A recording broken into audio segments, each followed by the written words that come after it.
back. Welcome back to Rules of the Road podcast, episode 13. And today I have the pleasure of bringing on my head coach for the team that I'm a wrestling coach with, Stephen Taylor. We're at Desert Edge High School.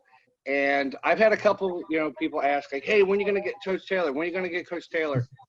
And I was kind of putting it off, like, let's kind of wait till maybe later in the season. But with everything going on with coronavirus right now, I figured now would be a good time as any. So we're going to go ahead and do that. So, Coach Taylor, thanks for joining. We're going to go ahead and jump right into it. Last year, it was your first year as a head coach for high school wrestling. But let's go ahead and take it back to day one.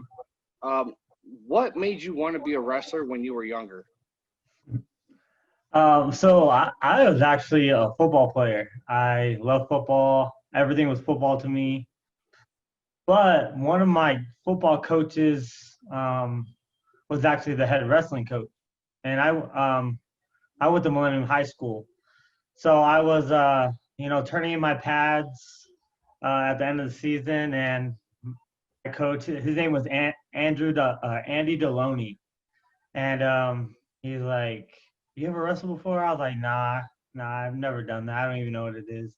He's like, "Well, you should wrestle." I was like, "No, I don't think so." He's like, "It'll make you a better football player." And I thought about it, and I was like, "I'm not doing anything." I was like, "All right, let's do it."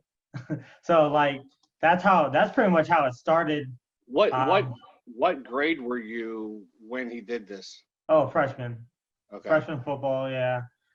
And so that's what got me into it. And then pretty much from then on, I just fell in love with it. It was like something that, that came quick to me. I guess I could say I was a natural at it. I made varsity my freshman year. How much did you weigh? I ended up wrestling 135 at state as a freshman. Isn't that what you weigh now? No, I wish. I weigh about like 160 right now. So, I mean, not that far off, but yeah, I weigh about 160. But yeah, I mean, it was my freshman football coach, and all he had to tell me was it'd make me better at football, and I was bought in. Yeah. So did it make you a better football player?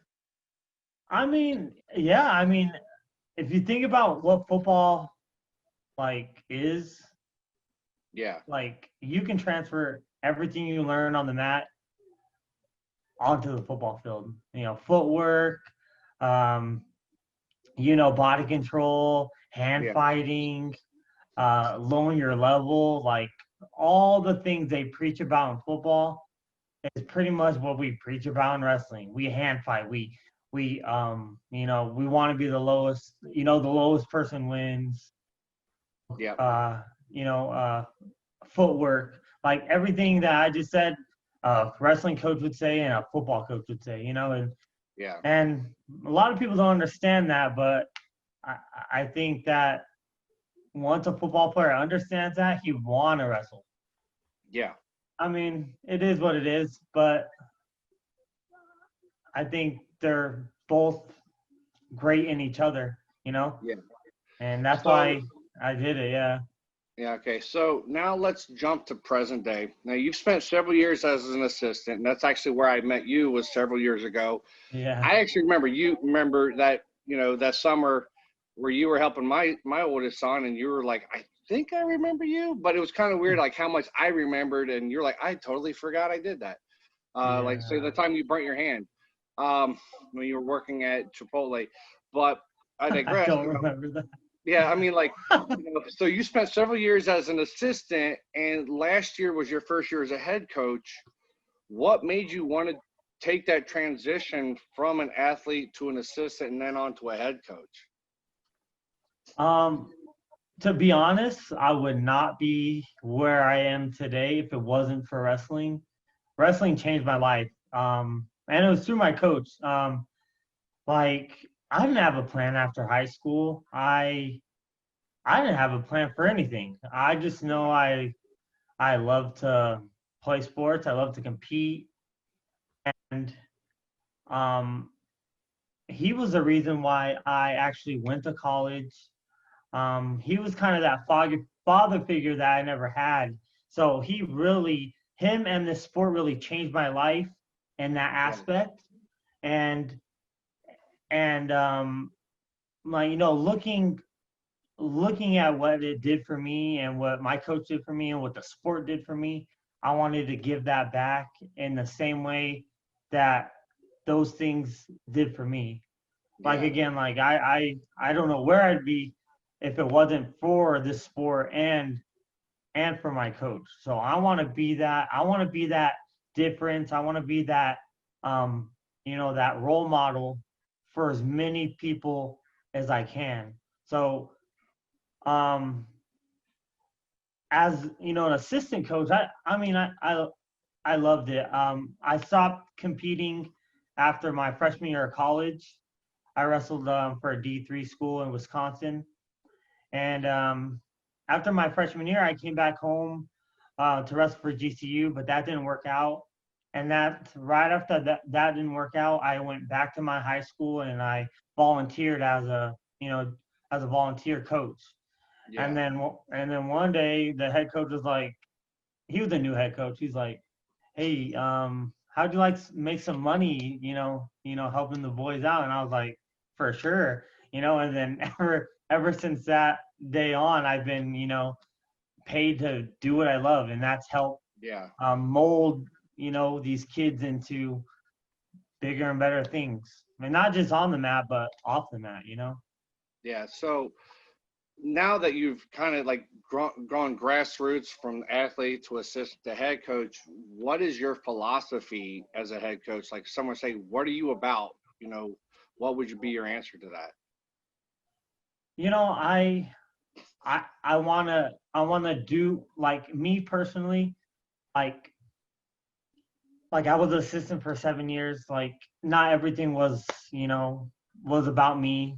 Not everything, like the way I taught wrestling, the way I approach things, my mindset, my just the way I am as a person, not as just a wrestler, but um but now that like I'm a head coach, like I feel like I can put my everything into like a program, and I can really try to impact these kids in the best way possible. Yeah. And like it was a big learning curve for me, because as an assistant, I got all that my whole job was to you know teach them wrestling and wrestle with them, and then have no other worries in the world. Like Yeah. I had no worries. All I did was wrestle. But now that now I'm the head coach, like I have to think about everything behind it. Yeah. And like I said, it was a big learning curve. I'm glad that I had you and Nick and Lang and Joe, to help me through it. I mean, I'm not gonna say like we had the perfect year ever, but I Yeah. think it was a good step forward for me and us as a team of coaches, is because I don't have all the answers for being a head coach, but I know that I have my heart and my mind and like everything I put into all our kids are for them. Yeah. So and I think that's the most important part. If you're in this job as like the head coach, the head guy, and you have good intentions for the kids, I Yeah. mean, you're going to do a good job no matter what your rules or regulations or expectations are, because Yeah. they're going to look at you as that leader and as that role model, and hopefully strive from what we show them as us as coaches. So that's Yeah. kind of where I am. you Yeah. know So yeah, and yeah, that kind of answers a couple more questions, but and I'll probably get into those a little bit more deeper. But say like I said, like last year, I mean, you're coming in as a head coach as your first year. How did it feel knowing that you were coming in as the third head coach in 3 years? And did that have, I mean, how did that, knowing that information, what was your approach and your mindset knowing that versus, say, you're coming in and replacing a longtime coach who already has, an established legacy tradition? You're coming into kind of a disarray rather than something that's lock, cock, ready, roll. What was going through your mind when you stepped in the room? Like, okay, let's do this. Yeah, that's a good question. Like, to be honest, like I've been through it. Not personally as a wrestler, but as an assistant coach. Yeah. When I was over at Millennium, there was a span where there was a new head coach every year, and I saw what it did to some of these wrestlers. Like, it's tough. Yeah. It's very tough, not having somebody you can rely on, because you're like, well, will they be here next year? I don't even know what to do. But like knowing that, like I've seen that personally already, I came in, I came in with uh just what just I came in with the open mind to be like, I want to be as supportive as possible. I mean, you were there with some of the practices, like after the practice, and I would talk. Like, Yeah. I really just wanted to, get their trust first. Know that I was someone that they can rely on, someone they can come to, someone they can talk to, And I feel like I came in and I did that for them. I feel like I've only known these kids like pretty much a full year now. Like I came in like maybe late June, I think, last year.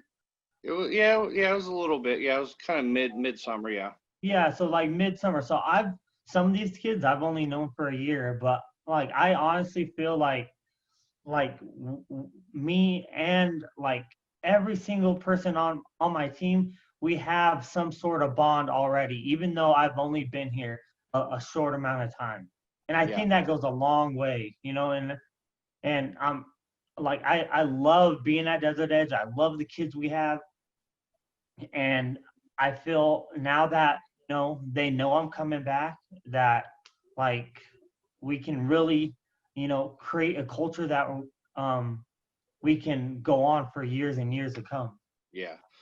So with that being said, that you've gone through a full year as a head coach, what would you consider some of your greatest strengths and some areas where you definitely need to start stepping up your game as a head coach? So strength wise, I kind of went over a little bit. Like I'm all about the wrestlers. Like, yeah, I have the title as a head coach. Like my glory days are past, like everything that I did in the past it's whatever now. So everything I do is for the kids now. And I feel like that's, a big strength. I've been around a lot of head coaches, and sometimes their ego can get in the way of themselves, and that's not what it is for me. I have an open mind with them, with you guys, and I feel like that can go a long way as being a coach. It's not letting my ego get in the way of of the team. Another strength is I feel like I really know the game. I started when I was a freshman, but I haven't left the mat since. And I've wrestled at the college level. I've won big matches. Um, so when it comes to the sport of wrestling, I really feel like I understand it. I can critique it. I can teach it. So I feel like that's another one of my strengths is I do know the game. Yeah. The maybe some point of weaknesses I could talk about is no one's perfect, but when it comes to head coaching, I've never really had to set expectations. I've never had to lay down the foundation of a program or a wrestling room.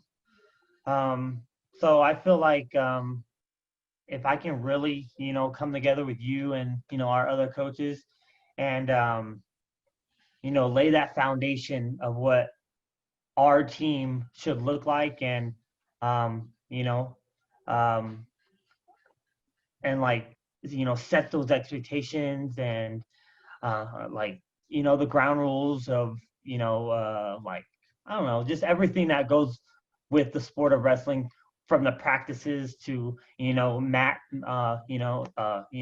match day. So I mean, those I think that's one thing that as a head coach that I really would want to get down. But I feel like I have everything else. When I just need to do the expectations and like all the rules and stuff like that. Yeah. But I mean, experience I think will help with that. And I mean, it's only my second year in as a head coach, and so I feel like all you could do is get better every single day, every single time. All you have to do is try to get better as a person, as a head coach. So that's where I feel my strengths or weaknesses are. So what?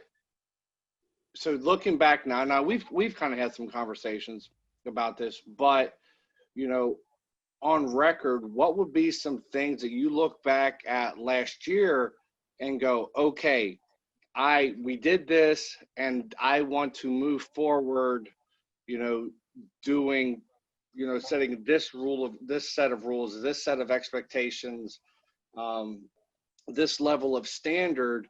What are some things that you look back last year and your lessons learned and going, okay, we did this, it didn't work as well as I wanted, or it didn't work at all.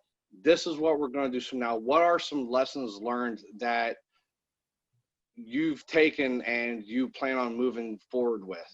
Yeah, I mean, you kind of spoke on it before. Like, I came into a program with 3 different head coaches, so the kids don't know what's expected of them. Sometimes the kids don't really have, I mean, all right, so if I don't show up to practice today, what's going to happen to me?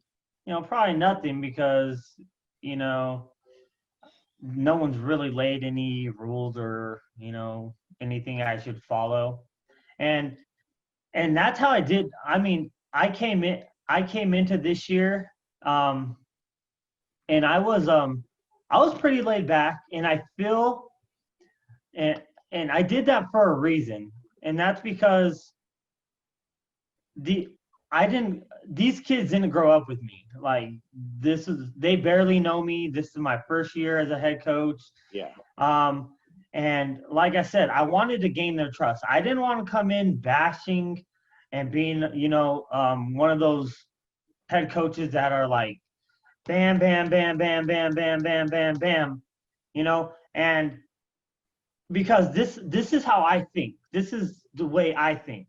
Once you gain the respect of your wrestlers, or whoever it is, like as a teacher, as a parent, as a coach, I feel if these kids respect you as I don't know, like as a person or as a coach, as a teacher, or whatever, once you gain their respect and their trust, things are gonna fall in line.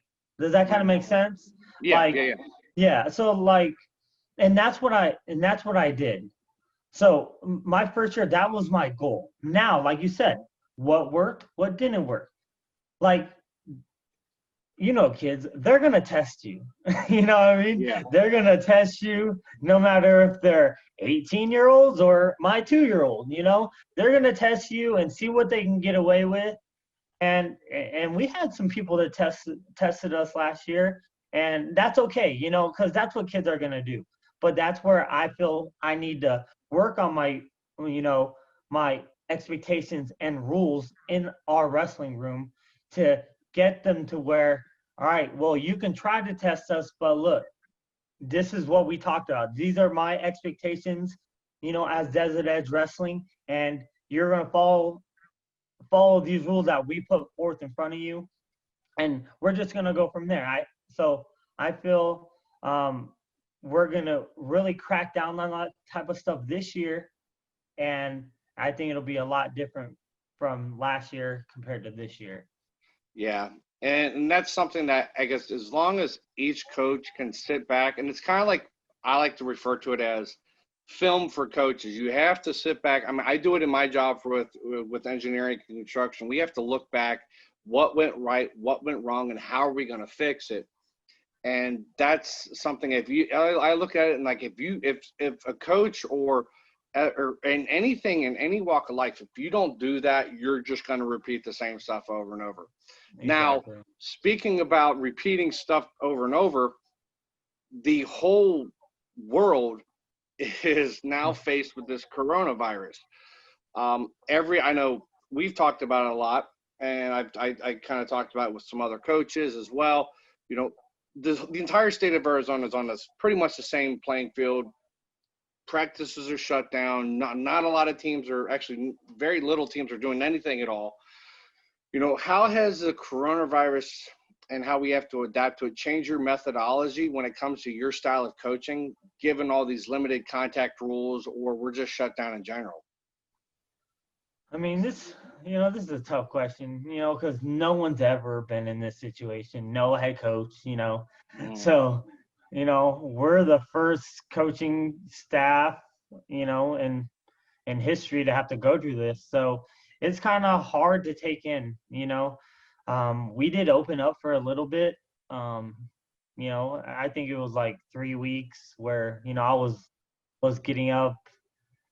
getting to the school at 6 a.m. and, we're putting the boys through some workouts. yeah. But I mean, we just have to come up with different ways. We got to get strategic on how we can start holding these guys accountable. I mean, because they're kids, only a handful of them are going to do it on their own. And we know it. There's nothing we could do about it. We can talk and preach and try to motivate as much as we can. But if we're not there with them in some sort of way, like, it's not going to happen, and we need to know that, and we need to get it going, because it's already August, the middle of August, and if there is going to be a season, we need to be ready for it. and Yeah. and me and you both know we're going to be tough. Desert Edge, hear it now, we're going to be tough this year, and we can't let this slip through our hands. Yeah, and that's the thing is like a lot of other teams are in the same boat, and we don't know what type of season we're gonna have. We don't know if we're gonna have a full season, the shortened season, or even have any season at all. Yeah. But regardless, we've had some talks and try to implement. And we've been kind of in a holding pattern because we don't know what our school is going to do, what our district, what our state. Yep. So that's definitely made it tough. But enough of that, doom and gloom. Let's move on to something a little bit more positive. Yeah. What was your most memorable moment? What was the most memorable moment that you had in your first year of coach? Something that you could look back on and go, you know what? Okay, if this was my only year coaching, this moment would be all that I need. Hmm. Oh man. Uh, so I mean, last year was a great year. I had a lot of fun. Um, I'm gonna pick two. Okay, two really got to me. Um, Now we these had have to be good ones, not bad ones. no, it's two good ones. One okay, so the first one that it really got to me, and because this is the reason why I love coaching. So I came middle of summer last summer, right? And I met a kid named Jacob Alberto, and he's a little raw. He was a work in progress, but he came every day. He's the one that's been to the most practices since I've been the head coach at Desert Edge. He just wants to win, and he wants to get better every single day. And I remember it was at sectionals, and he was in the match that pretty much determined if he won, he went to state, and if he lost, he didn't. And he ended up winning that match, and it was a big deal because like when I first touched him, like like it was rough, man. Like I was like, dang, you know, you got a lot to work on, but like I'm here and let's try to get better. And he did that for the whole year. And so it was really awesome to see him win that match and how excited and how happy he was that like he put in so much work, so much work in the wrestling room and the weight room, and it paid off in something that he really looked forward to. His Yeah. goal that year was to go to state, and he got his butt kicked the year before. Like I mean, you saw it. I didn't, but Yeah. It was. so that was a really good moment for me. And then the second one um, was our girl Sophia at state. Um, she she's really tough. You know how tough she is, and Oh, but she got in her head a lot. She's like, I don't know if I can win, and so she won her first match. It was like a pigtail match. We knew she'd win that. She'd win that even on her worst day. mm, Um, and you saw that match. She wrestled like crap, and she still won. yeah. But then her second match, she ran into a tough girl, Cesar Chavez, and she lost. And um, it was tough for her because she's beat that girl before, Yeah. but to see her after that loss, something clicked. Something clicked in her mind and said, you know what, this is my last go. Um, I gotta step it up, and that's exactly what she did. She won, she kept on winning, and then she had a rematch for third place against the same girl from Cesar Chavez, Yeah. and it was awesome. We put in a little work before the match, and she went out there and executed exactly what we talked about, and she ended up winning that match, taking third at state her senior year. And when she ran up and hugged me, it was that coaching moment that you'll never forget. So those are my two moments that really stuck to me this year. It was good to see. Yeah. I remember. Yeah, Jacob. Even then, and even now, he's still putting in a lot of work on his own. So it's going to be interesting to see how he does this year. Yeah, for And sure. I remember, Sophia, because I remember when we were at sectionals, I told you to tell her, say, hey, BBOTB. It was something that me and her kind of had For a bit of an sure. inside thing on. And you said, like, you told her that, and she just smiled because she knew what it meant. Hmm. And after she had that loss at state, I pulled her aside really quick and go, hey, remember what we said, BBOTB, you know, BPOTD or yeah, B, whatever. And then and I said, hey, this is on you. You got this. Move on. Yeah, for sure, man. It was like, yeah, but you saw it. She stepped back and um, yeah, she got state. I mean, she missed out last year with state and girls. It was very rough. But yeah, this year, you know, she definitely stepped up. I think the one thing that really helped her is she spent the entire year wrestling guys, and she was beating some guys. Oh yeah. And I could not help but laugh. Hear some of the reactions of the coaches, like, "Don't wrestle her. She's gonna, like she wouldn't let some boys wrestle her because they were afraid of getting beat." And you're kind of like, okay, um, yeah, Yeah. I know. I am gonna be partial for me. My biggest um, moment that I remember, and I'm going to be super biased, but it's my son, Okay. Corbin. I'm going to be super biased on this one for obvious reasons. But um, it was when Corbin placed at state. That one was that one I didn't know how to react. It was tough for me because coach and a father, Yes. he started out 22-0 before his first loss, who ended up being, I think that kid won state. Yeah, Probably. that kid won state. And the next match after that, he wasn't wrestling his best. He was down by like 1 or 2 points, ended up dislocating his elbow like 3-4 weeks before it was like 3 weeks before sectionals, and it happened right in front of his college coach, and the only thing I could think of is his season is done. His Yep. season is ending again on an injury. He blew out his knee the year before, torn ACL at sectionals, where he should have played. He was going to place, and looking at the bracket once we got there, looking at the bracket for state last year, the 2018-2019 season, Mm-hmm. he should have placed in state. Yeah. And to just see the anguish in his eyes, knowing that he knew that his season was probably done. And I was like, okay, there's a chance his season's done. How is this going to affect college?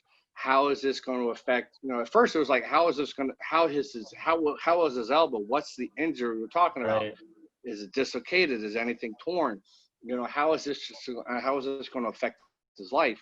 Then it's like, okay, this just happened right at the college, right in front of his college coach who was there looking, recruiting. He saw it happen. And I'm like, okay, what's this going to do with his potential scholarship? Because we were putting off signing, because he kind of wanted to do it for senior night. And so this happened, a week and a half before. And we're like, oh, okay, what is going on here? And, he got lucky. And through therapy, he didn't have any tears or anything, and he was able to get right into rehab. And the doctor who he had was the same doctor who did on his knee, so she knew the importance of this. She knew the urgency. We got him lined up with a physical therapist who was actually a national champion in college wrestling. So he knew exactly what to do.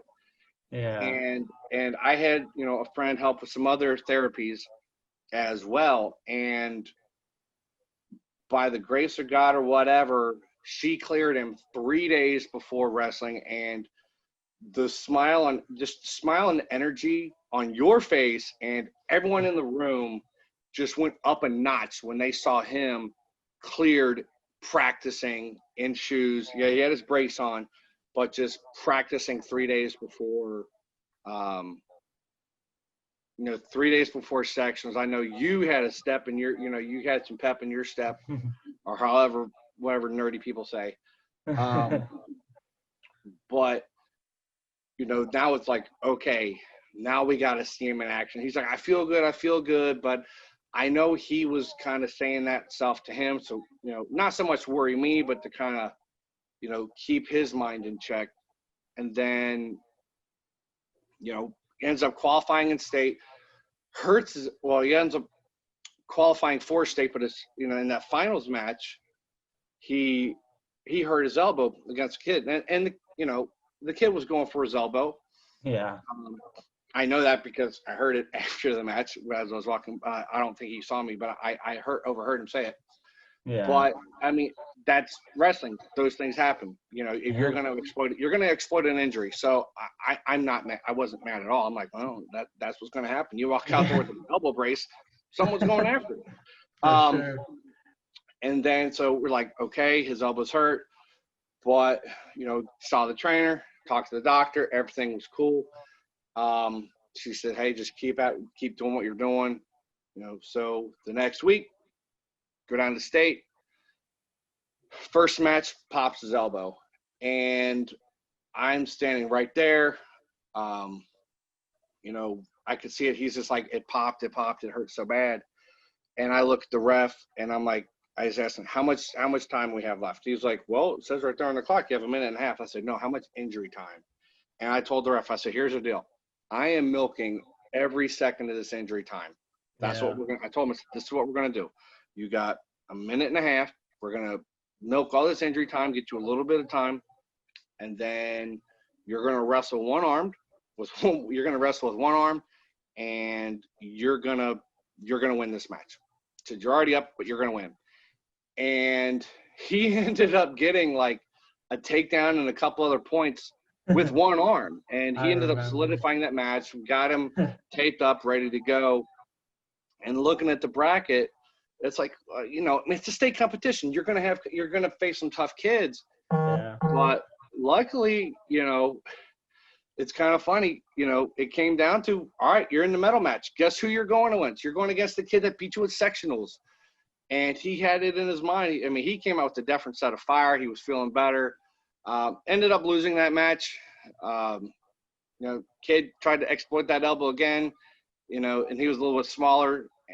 But that's what kind of I like to refer to as, and people say, well, it's because your son. And I go, okay, say it's not my son. Take anyone who had this year that he had, when he went through an injury that would have literally sidelined 95% of anyone else out there that wrestled, let alone played sports. Yep. To do what he did, that's going to stand out for a long time. Most people might like, oh, that's because you're your kid. And I say, okay, take out the factor that he's my son. If it was anyone else, would you think anything less or would you think it more? And they're like, well, then that's, Yeah. That's the one thing, like I said, I know it's biased to me, but to put it in that time frame, I mean, Jacob, he earned what he did. We had a couple others, Chris, how he rebounded from choking at sectionals and missing state last year to this year placing. The list goes on and on. Sure, but so there's that. Now let's take the inverse to that. What was probably one of the worst moments that you had as a head coach and go, okay, I hope this never happens again? To be honest, you pretty much kind of already talked about it. Like, okay, it's kind of crazy. And okay, as my years as an assistant coach, it's happened to me 2 other times. Check this out. So, he was, his name was Joe Ackerman. I coached him at Millennium High School. Junior year, took 6. It was great, right? Okay. Senior year, he comes out. I think 20-0 at Christmas. And during Christmas break, we're in practice and his knee popped. And so my senior captain, undefeated, didn't wrestle the rest of his senior year. And I'm like, well, that sucks, right? So I was like, all right, well, whatever. Then a few years down the road, it's like 3-4 years later, I have another wrestler, Rocky Simonera. Okay, a lot of our kids know who he is. He's came and worked with us. Undefeated. Christmas, right? Senior year. Stud. Just destroying kids. Like, it's not even close. It's crazy. Yeah. And he went to some camp during the break, and he was jacking off with some kid he shouldn't have been wrestling with. Broke his ankle. Didn't wrestle the rest of his senior year. And then here I am at Peoria Invitational, and someone comes up to me. I don't even know who it was. And they're like, Corbin got hurt. And I was like, all right, well, like, what happened? How bad? We don't know. Coach Schuler took him to the hospital. And I was like, oh my gosh, here we go again. Like, here we go again. Like, my senior stud, undefeated. And I have a feeling he's not going to wrestle the rest of his high school, his senior year. He's not going to wrestle the rest of his year, man. And I saw what it did to those guys, and it sucks. I could not imagine that, It's your senior year, you're a stud, and, you're taken out by an injury that shouldn't have happened to you. you work too hard. These guys work so hard, and things like that should not happen to those type of kids. Yeah. And so that was the worst part of my first year as a head coach, was hearing Corbin got hurt. Now, like you said, it was awesome seeing him come back, and nothing was gonna stop him from getting on that podium, and he Yeah. did it. He got Yeah. on the podium, with pretty much one arm. It was great. So that was, that's the thing it was the worst part of my year. Like, he was a stud, and like I said, things like that shouldn't happen to those kids. But he got through it, and he was the only one of my three that came back and did something about it. Yeah. So we kind of, like we said, I mean, this one, this kind of sums up what we kind of talked about. Is not every day is a good day as a head coach, or just as a coach in general. You got a star athlete get injured, parents, they could cause problems, a kid could get suspended, whatever. What is your rules of the road for putting a bad day behind you and just focus on moving forward? I mean, you've known me a little better now than we did, in the past. But I'm a positive person. I'm a positive guy. So and as a head coach, you got to set the tone. If you come in and you're having a bad day, those kids, they'll feed off that. And if you're not Yeah. having a good day, they're not gonna have a good day. And every day it could be the difference. There's every day you're on the mat, every second you're on the mat, something in your mind can click. And if you're not ready to go as a head coach or as a wrestler every single day, like, you don't know what you're going to miss out on. So, I just try to keep a positive mindset and, know again that it's bigger than me. It's bigger than myself. So I got to be ready for these guys. I got to be ready to make sure these guys are ready to go, and, try to have a, upbeat, positive attitude so we can, have a good day of practice. Yeah. So switch gears a little bit. Wrestling, it's the most competitive sport in high school. I don't care what people say about football or whatever. I was a 3-letter varsity athlete in high school for a couple years. But most people, they don't join wrestling. Mm-hmm. They won't join because either it's too hard, they aren't comfortable out there rolling around with other guys, or it isn't cool, or whatever. I like to say that people are scared to do it in most part because it's just them out there. It isn't like, say, football or basketball or all these other sports where you have someone else that can help you out if you make a mistake. It's just you out there, you're exposed. Yeah. But like I said, there's a lot of reasons. What are some difficulties that you face when it comes to recruiting kids, and what is your plan for building a team moving forward? So yeah, you had some good points. Like, these kids, I'll take myself for example. I had no idea what wrestling was, as coming in as a freshman, high schooler. And like you said, kids are afraid because it's unusual. It's not normal. They don't see wrestling on TV. They see football on TV. They see basketball on TV. They see baseball on TV. They're like, all right, well, I feel more comfortable trying those things because I know what it is. So, I brainstorm and think about stuff all the time. I've talked with some other coaches, but when it comes to recruiting, you got to get creative. Some things I have in mind, getting with the freshman PE teacher. I think this one's going to be big. I was talking to Corona del Sol. They do this, is putting on like a wrestling unit, or not even a unit, but sort of like an intro to wrestling, where like we'll put a PowerPoint presentation together. We'll bring them into the wrestling room and show them some like demos and moves of what wrestling's kind of about, and open these kids' eyes to something they've never seen before. Get our sport out there.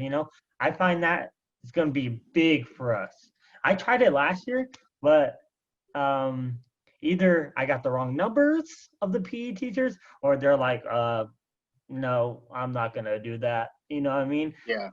But I actually know them now, so they can't run from me.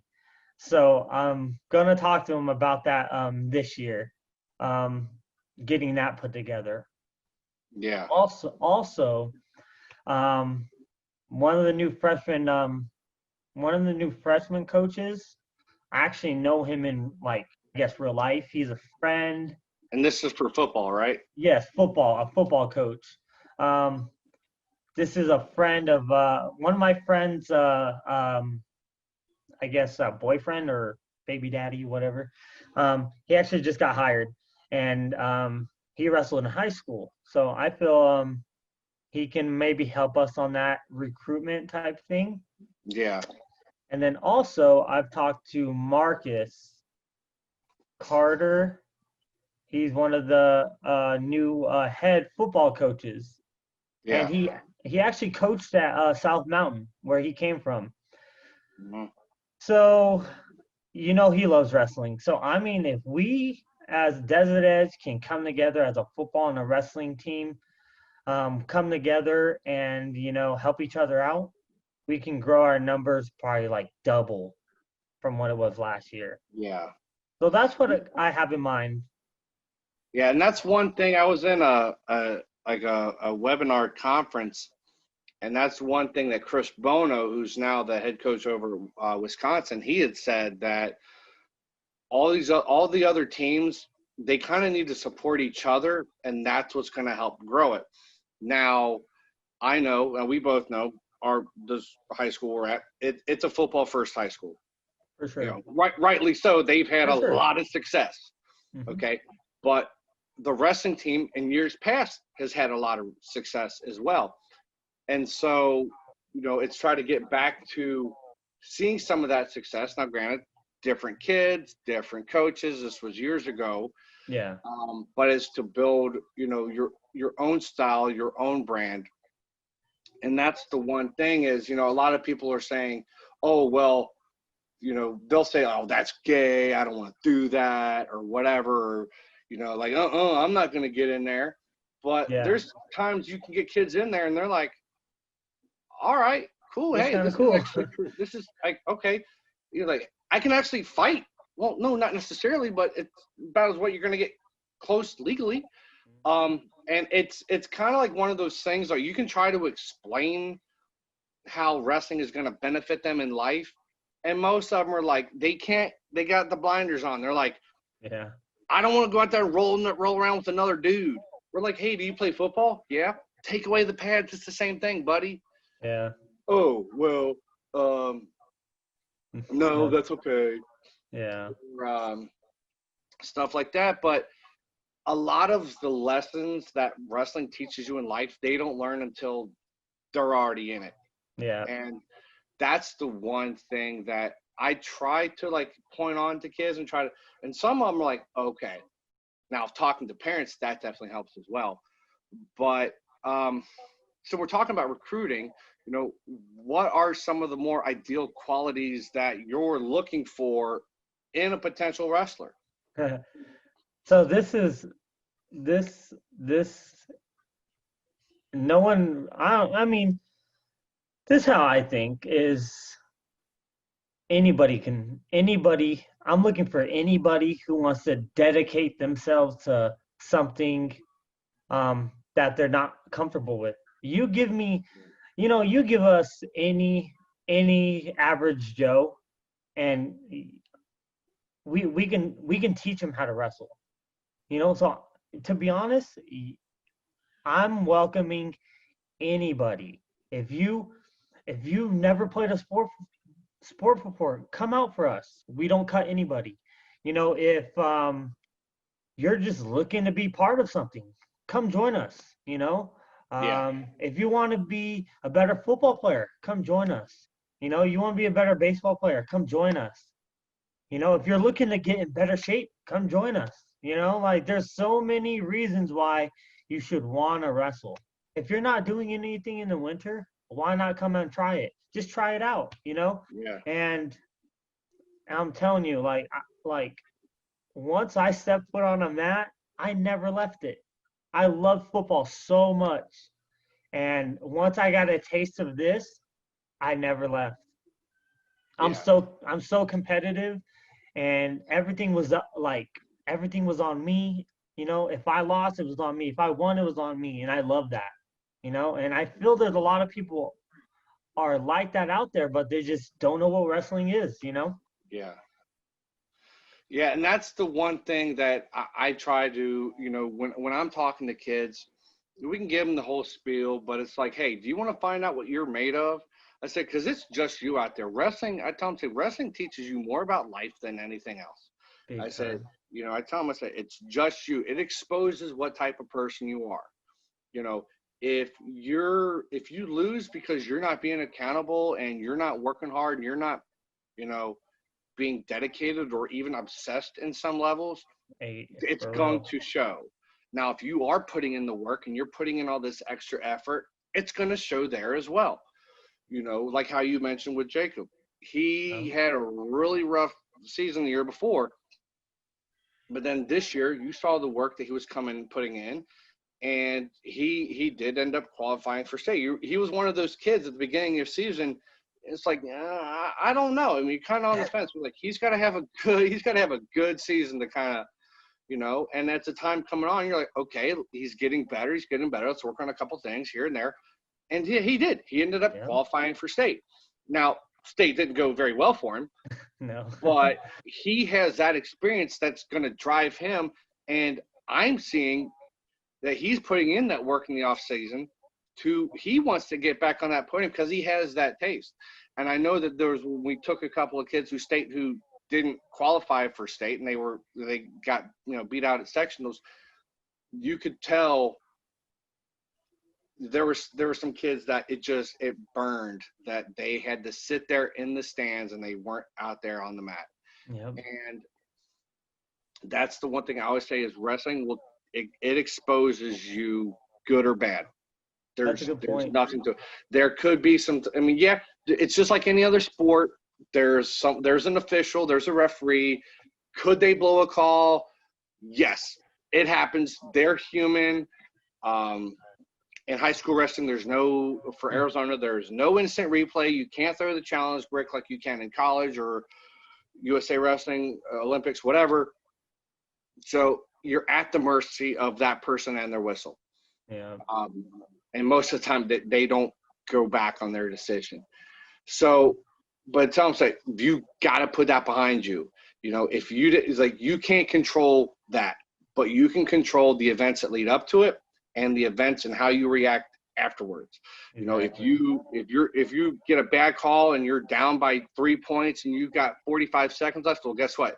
You better move. And Make that's something what's going to happen. show. And so that's what I'd like to tell people. I was like, hey, you know what? If you don't want to find out what you're made of and you're cool with that, fine. You know what? I'm not going to sit there and waste my time. But if you Yeah. want to talk good game and still not do it, because there's a couple kids that are like, oh, yeah, whatever, I could beat those people. Then, all right, fine, come on in. I don't care if you're 17. I'll pull your punk card. Let's go, buddy. It's like, you don't have to wrestle me. Like, I'm going to wrestle you. You don't have to wrestle me. But there's a couple kids in there that you probably could. Go for that. You say you're good, let's prove it. And that's what a lot of kids, the ones that do come out, they might not be the best athletically, or they might not be, the best wrestler. I mean, there's some kids who might only have like maybe 5 varsity matches ever. We don't know. Yeah. But the fact that they're there, I'll have more respect for a person who shows up and maybe not see a lot of success, but shows up every day, regardless of it, and at least in there trying, I'm going to have more respect for them who people who come in and they're the star athlete and kind of quit because it's too tough. Yeah. It's good because you're hurting that dynamic. And I've seen that with with kids in the past, try to bring in a star athlete fizzles out, maybe great at football, sucks at wrestling. Yeah. And that's the one thing, that's the biggest takeaway I like to say, because wrestling will teach you so much about life because it exposes you for what you are and who you are. Mm-hmm. Okay. And that's what I like. But, we kind of talked about in the beginning, you had your biggest influence on the mat, which is one of your coaches. Who would be a biggest influence for you off of the mat? Like when I was like as a wrestler? No, like say wrestling's not part of the equation. Or maybe it is, but say not wrestling related. Who could you look back, whether it be from community or maybe you were going through a tough time personally, who was someone that kind of helped steer you kind of in the right way? So I mean, like I didn't grow up in the best situations. I was family member to family member, me and my Yeah. brother, But, through thick and thin, the person who, helped influence me through a lot of things is my mom. You know, Mhm. it was rough for her. She was, in and out of jail, you know, on off drugs, stuff like that. But, she's heart like anybody, like out of anybody I've ever met. And through all that, you know, she's really helped make me into the person I am today. Mhm. And it was just her. It was me, her, and my brother, and she did whatever it took to help raise me and my brother. Like it wasn't, like I said, the greatest, but she was always there for me and my brother, and a big part of my life. Mhm. Yeah. So, yeah, I mean that's not everybody can sit there and say that they've had, say, perhaps the childhood that you've had and turn out that way. There's a lot of times where that cycle just repeats itself. For sure. And it takes a big person to break that cycle. Um, so yeah, I mean that's one thing that people don't kind of realize is like, hey, you know what? Just because you've seen it happen, or like, oh well, I guess it's in my blood. It's just what our family does. Look, no, it's not. You have to you control what you control. Your outcome is going to be yours, and whatever you're faced with doesn't. I mean, it does, but it doesn't make you who you are. It doesn't. You like you said, like you had not a great upbringing. It's like, say, you talk about like your mom dealing with like drugs and out of jail. That doesn't define you as a person. I mean, Yes, it for does, sure. but it doesn't say, all right, his mom did it, so he does it. That apple doesn't fall too far from the tree. Well, you can sit there and say, well, yeah, the apple didn't fall too far from the tree, but luckily the tree was on a hill and I rolled away. Hey, Um, nice. I never heard that, but that was good. and I just made it up, but you can keep it. Um, so You're tough. I tried. I got a lot of them. So we kind of circle back to recruiting really quick. Now, not so much me because I'm already there, but you know, say for people in general, obviously head coaches need assistance. Regardless of sport, a lot of the qualities are all the same. But what are some qualities that you look for in an assistant? Um, I mean, I don't have a much experience to speak on this, but um, to be honest, I just look for people who are dedicated to the kids. You know, uh, like I can't be there all day, every day, doing everything. You know what I mean? So I want. I look for people who are dedicated to, help these kids get to where they want to be, and I feel, I'm not trying to, brown nose or anything, but I feel like you do a good job of, promoting the kids through social media, getting them to the next level, keeping their options open, and Yeah. and I feel like that's not my strong point. Like um, I feel you do that, better than me, and that's why I think that me and you, we do make a good team. The things that I don't do, you do, and that's why I feel like we do work good together. Yeah. Um, so that's what I look for. I look for how can this person better my team? Desert Edge Wrestling. How can this assistant better Desert Edge Wrestling? And that's what it's all about. If I'm just looking for guys who want to help better the kids that we have in our program. That's Yeah. all it is, I think. Now I've heard, um, I've had talks with other past athletic directors, other coaches, kind of talked a little bit about, um, in my podcast with Anthony Chigoya. And the one thing we kind of talked about was, you know, I asked him a question like, hey, you didn't you placed the state, but you didn't win. You know, you didn't wrestle in college. Not only you did, you wrestled for 1 year at D3, but, you weren't a champ at any level. But the one thing I tell, me and him were kind of talking about how his club and how he's trying to get going. And I Mhm. asked him, I said, people can look at these qualifications or say lack thereof qualifications, like, hey, you saw some success, but you didn't see a lot. What would be a reason that people would want to work for you? Why would people want to go to your camp? Why would people want to be an assistant coach for you? And a lot of people, they look at the end result, or there's some coaches that will say, hey, you know what? They only focus on X's and O's, Mhm. and they don't have that interrelational, you know, manner. Or maybe they do, but they're a little hardcore for some others. And maybe they're a little rigid and can't relate as well. Mhm. Or maybe maybe they're really cool guys, but they don't know squat about the X's and O's. And Yeah, I feel you. it's very hard to find someone with that mix. And like I was telling Anthony, I said, people they only really know me for what my son has done. My dad was a state champion in, Ohio, the first one out of his high school back in the early 70s.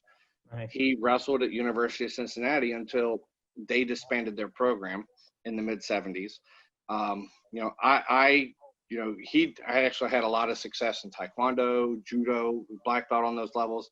He got me involved in a little bit of that for a little while. And, I wrestled in high school. I saw a little bit of success before I ended up blowing out my knee, and, ended up moving my senior year. So I didn't have a lot of the same success he did.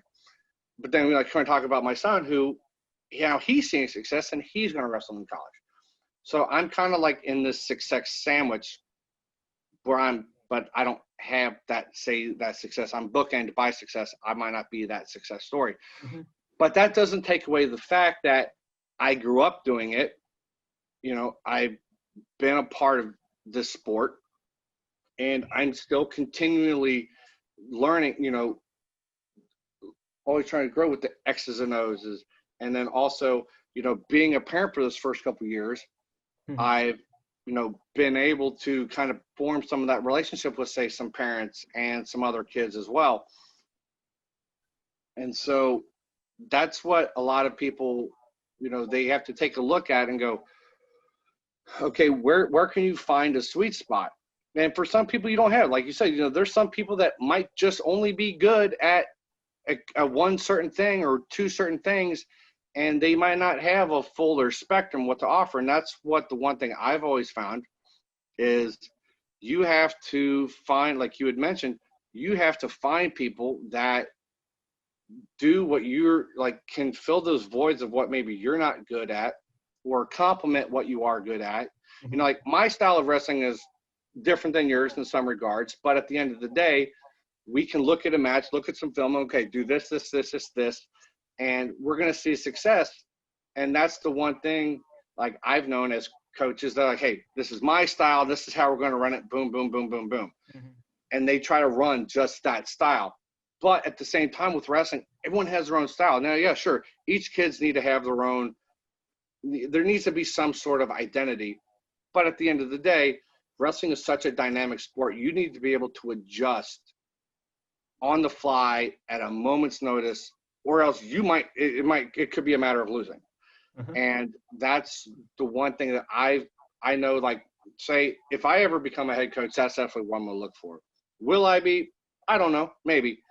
But that's how I approach looking at an assistant. And if you were to ask me, like, hey, what do you think about this guy? Those are some of the things that I would look at. And I've had talks with a lot of other coaches, and even in professional, you know, like I've been to a lot of professional seminars, and, you know, speaking with high level, you know, team builders and, you know, things like nature. They say, you know, don't hire people to do what you know how to do, and to hire people that who do know how to do what you don't know how to do. Yeah, That's kind of my approach. Yeah. So this was a funny question that someone asked me, but I'm gonna go ahead and ask you. It's like, so you're out in public, whatever, and you see one of your wrestlers smoking a cigarette, and he knows that you saw him. What do you do? This is how I feel you go about things like that. You wanna go talk with them personally, one-on-one.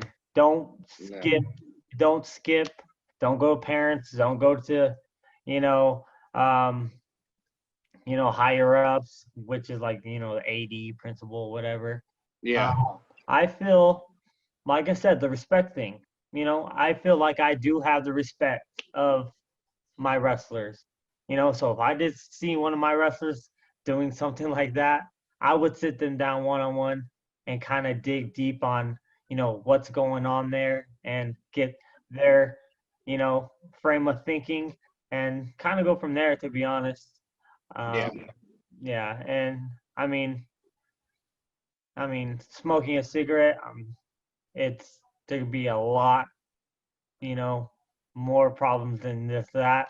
So Yeah. you can't really hang your head on that too hard. But I don't think kids should be smoking cigarettes anyway. It's nasty. It's gross.